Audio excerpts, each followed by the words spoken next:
ये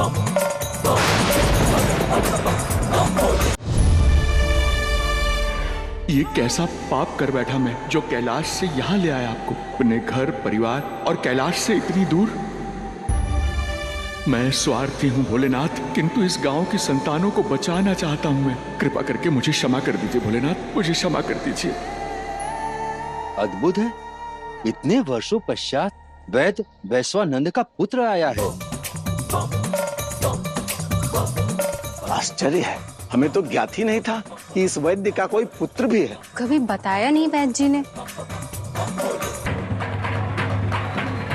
यदि गुरुकुल इतना ही मनोरम था तो यहाँ आए क्यों? नहीं आया था तभी व्यतीत थे, आ गया हूँ तो भी चिंतित है। मैं आया क्योंकि इन्हें मेरी आवश्यकता थी।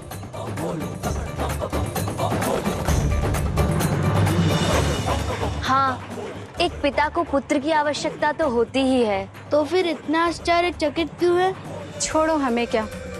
वैसे बड़ा ही बड़बोला बालक है, इतनी कम आयु में इतनी गहरी बातें बोल गया।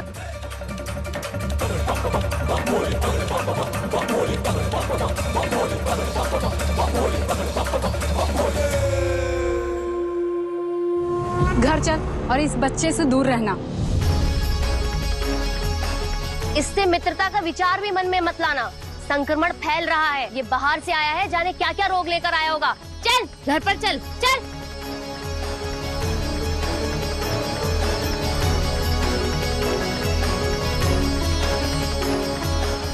गांव में नया बच्चा, वो भी इतना तेजस्वी, इसके विषय में सब पता लगाना होगा।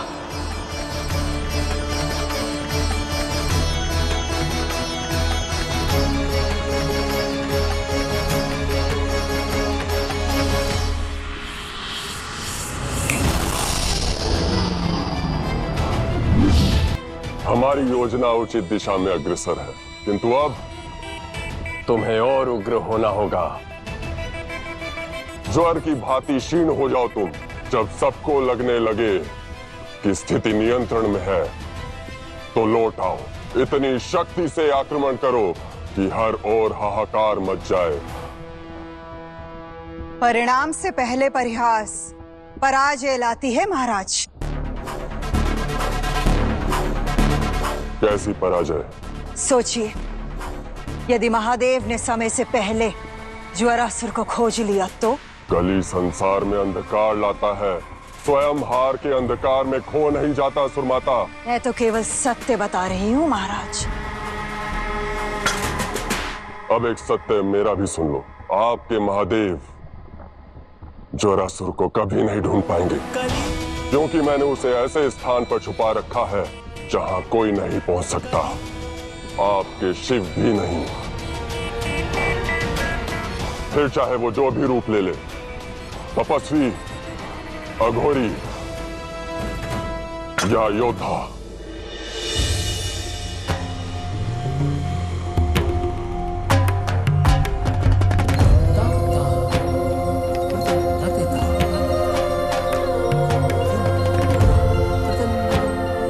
कहाँ गए सब?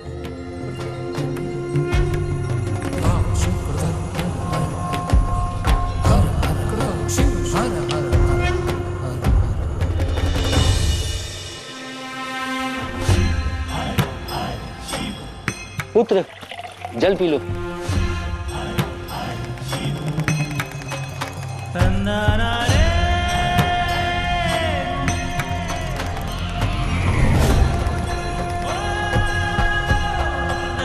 लगता है जैसे सब सो चुके हैं, इन्हें जगाना होगा। सुनो सुनो सुनो, ध्यान से सुनो। कोई भी अपने घरों से बाहर ना निकले, सभी पृथक पृथक पात्रों में ही जल ग्रहण करे। घर के भीतर भी एक दूसरे से आवश्यक दूरी बनाकर रखे। विशेषकर अपने बालक और बालिकाओं को घर के बाहर ना निकलने दें। बाहर चारों ओर संक्रमण फैल रहा है, कोई भी कभी भी इसका शिकार बन सकता है। सुनो सुनो सुनो। तुम यहाँ क्या कर रहे हो? चलो चलो अपने घर जाओ। अरे तुम बाहर क्या कर रहे हो? चलो चलो अपने घर जाओ। ए बालक, ज्यादा चालाकी मत दिखाओ। बाहर निकलना संकट को न्योता देने के समान है। चारों तरफ संक्रमण फैला हुआ है। तुम बालक हो, अबोध हो, इसलिए समझा रहा हूँ। असावधानी के लिए दंड मिलेगा तुम्हें। चले जाओ यहाँ से। मैं बालक नहीं, भोला हूँ, सबका गुरु हूँ। घर आप जाइए, मैं तो यही रहूंगा। अरे यहाँ क्या कर रहे हो? दूर रहो इस बालक से, सांसों से भी संक्रमण फैलता है।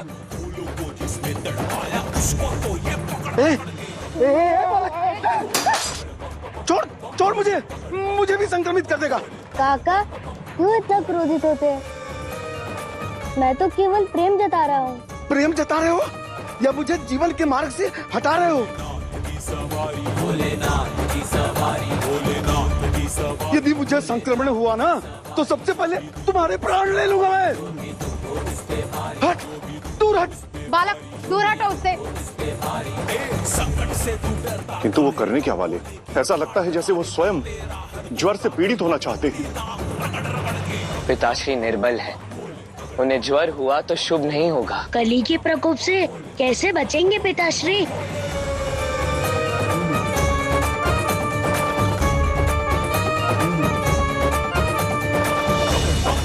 छोड़ो मुझे। छोड़ दूं? हाँ छोड़ दे, छोड़।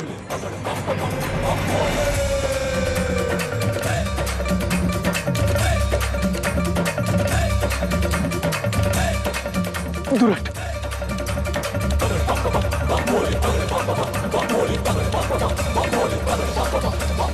अरे ये क्या किया तुमने? सारा जल दूषित कर दिया। हे महादेव, ये कैसा उद्दंडी बालक भेजा है? ये तो सारे गांव को नील जाएगा। रक्षा कीजिए प्रभु, बचा लीजिए हमें। तथास्तु काकी, सबकी सुनने वाले महादेव आपकी भी पुकार सुनेंगे। और फिर जल तो सबका समान है ना काकी, किसने कहा भिन्न है? उद्दंडी नहीं नहीं, स्पर्श से तो संक्रमण बढ़ता है।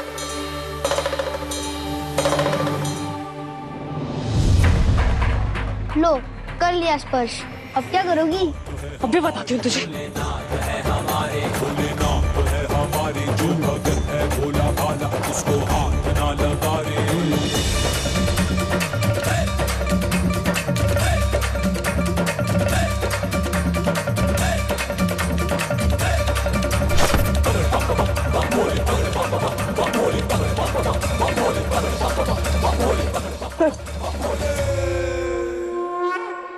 उदंडी बालक, ये वैद्य का बालक तो बड़ा ही उदंडी है। यदि इसकी अटखेलियां कम नहीं हुई तो ये स्वयं भी रोगी होगा और पूरे गांव को संक्रमित कर देगा।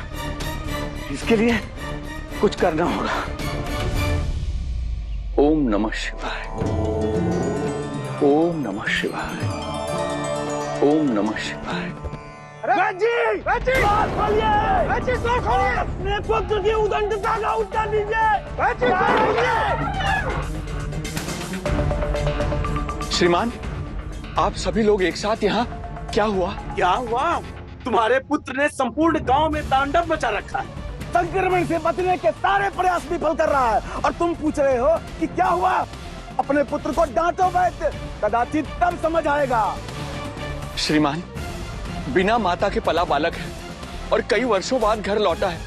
मैं कैसे उसे वो सब तुम जानो, बस कैसे भी करके अपने पुत्र को समझाओ, अन्यथा हम सब संकट में आ जाएंगे। किस विषय में विचार विमर्श हो रहा है?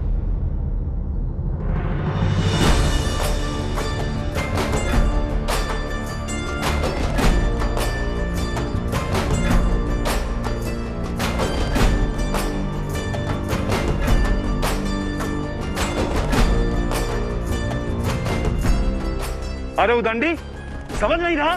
गांव में संक्रमण फैल रहा है और तू ये सब क्या कर रहा है? कुछ नहीं, बस अपने नए मित्रों के साथ खेल रहा हूँ। इन्हें ज्वर था ना, तो तनिक खुली वायु में ले आया और देखिए कैसे स्वस्थ हो रहे हैं ये। ये बालक पूरे गांव को संक्रमित करके रहेगा, तो भगा यहाँ से। वैद्य वैश्वानंद, डांटिए अपने इस पुत्र को, तभी इसे समझ में आएगा। भोला, तुम्हारा व्यवहार अनुचित है। पूरा गांव रोगग्रस्त है और तुम इस रोग को और फैला रहे हो। यदि इस प्रकार उद्दंडता करते रहोगे तो मैं किस किस की डांट से बचाऊंगा तुम्हें? इस प्रकार तो तुम स्वयं भी संक्रमित हो जाओगे। चलो घर के भीतर।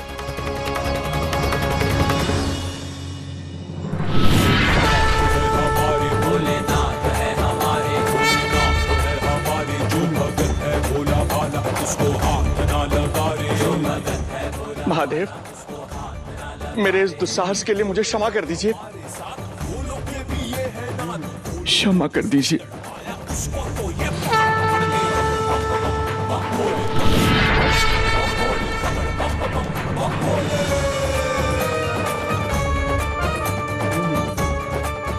आप व्यर्थ ही चिंता करते हैं पिताश्री। ज्वर को जड़ से तोड़ दूंगा। यदि वो मेरे पास पहुंचा तो ऐसा खेल खेलूंगा कि वो सदा स्मरण रखेगा। कैसा दुस्साहसी बालक है, कुछ भी बोल रहा है। गंभीर संकट को निमंत्रण दे रहा है ये बालक। इसको भी अभी इसी गांव में आना था। समझा लो अपने पुत्र को वैद्य, अन्यथा परिणाम शुभ नहीं होगा।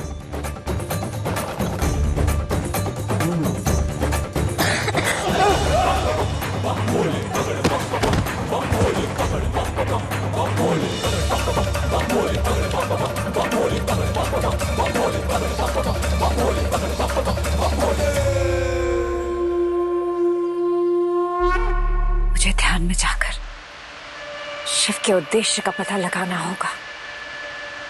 भोलेनाथ की लीला भोलेनाथ ही जाने। किंतु नारायण, भोलेनाथ अभी शिशु अवस्था में है, वो कैसे? संसार के सबसे विराट शिशु कहिए ब्रह्मदेव, जिनका ये समस्त त्रिलोक क्रीड़ा क्षेत्र है।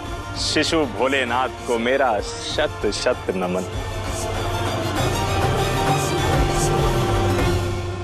लोगों में फैले इस ज्वर को मुझे अपने अंदर समाहित करना होगा, तभी मैं इस ज्वर के रचयिता तक पहुंच पाऊंगा। लाइए इसे मैं पिरो देता हूँ। अरे अरे दूर हटो यहाँ से, मुझे भी मारोगे और स्वयं भी मरोगे। दो मेरी माला और जाओ यहाँ से बाहर। मैं आपको मारने नहीं, जीवन देने आया हूँ। तनिक जीवन की माला में प्रेम का मोती पिरो कर तो देखिए।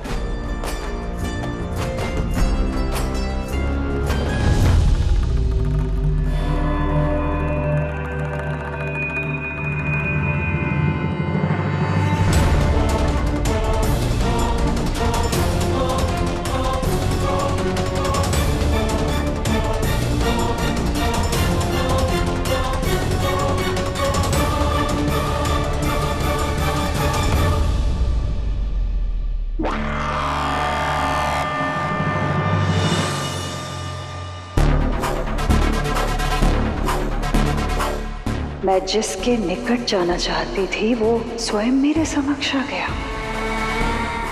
देखिए ना वैद्य माता, यह बालक किसी की भी बात नहीं सुन रहा है और ना कोई नियम मान रहा है। मैं बात करती हूँ।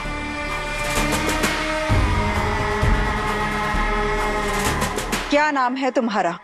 दैत्य माता, मेरा नाम भोला है।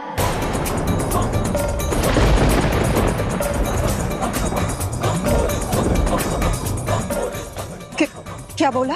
यही कि वैद्य माता, मेरा नाम भोला है।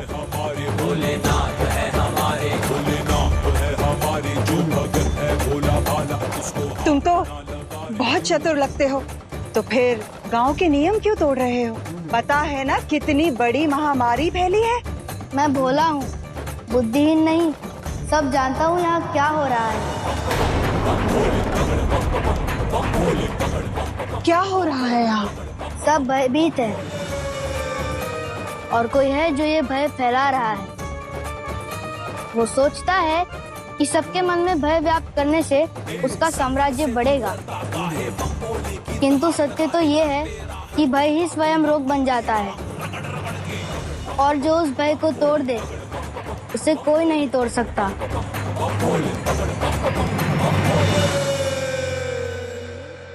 भोला,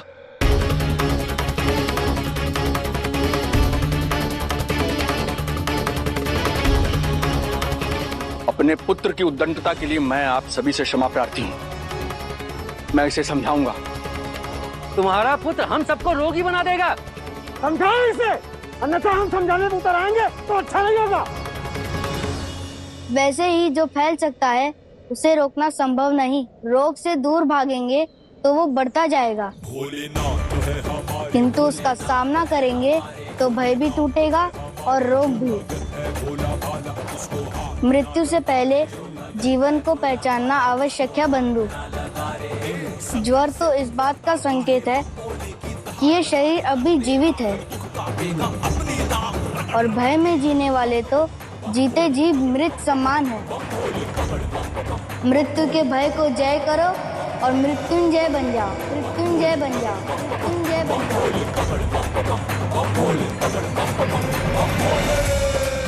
इस बालक की बातें साधारण नहीं है, कुछ करना होगा मुझे।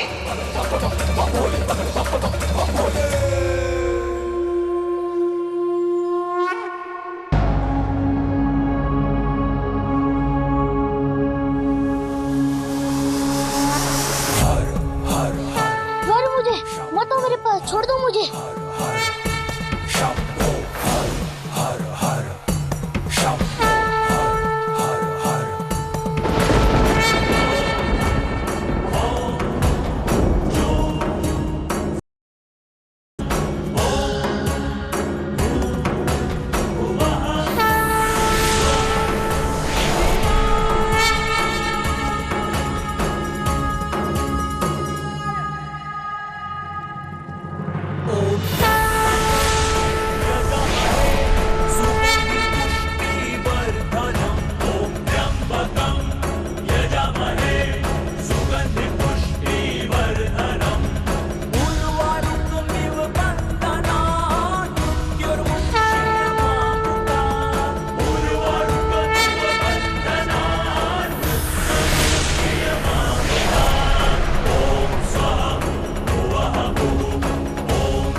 माता देखिए, मैं भी ठीक हो गया।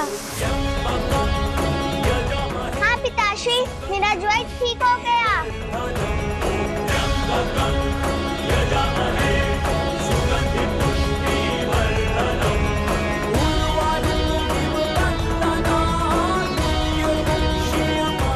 जो अपने कंठ में हलाहल का विष धर सकता है, वो ही बालक के रूप में इस ज्वर को अपने शरीर में मिला सकता है। मुझे कली को बताना होगा।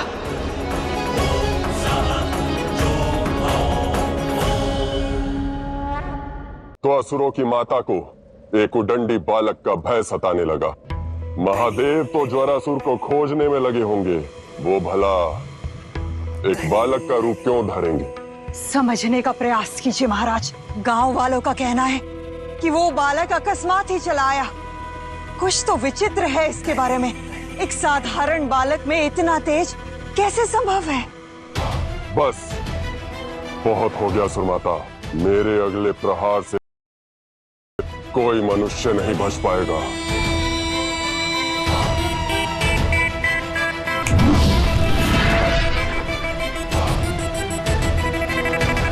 जैसे जैसे मनुष्यों में संक्रमण बढ़ता जाएगा, वैसे वैसे ज्वरासुर और भी शक्तिशाली होता जाएगा।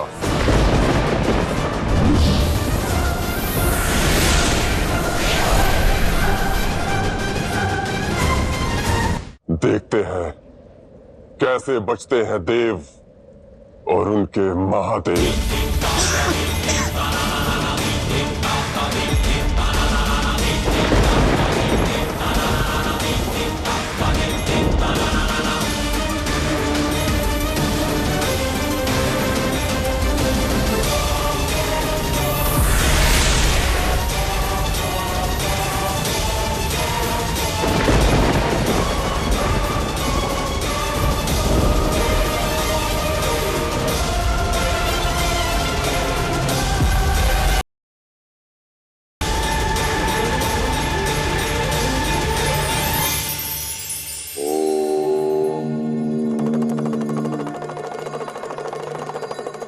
जीवन में कभी ना कभी करु की छाया का महत्व तो आप सभी ने समझा होगा, वृक्ष कभी तो आपको तीव्र रूप से बचाता है तो कभी वर्षा की बौछारों से। वो ना तो आपके अच्छे समय में बदलते हैं और ना ही आपके बुरे समय में। उसी वृक्ष की भांति होता है मित्र, जिसका स्नेह और निष्ठा सदैव सच्चे होते हैं।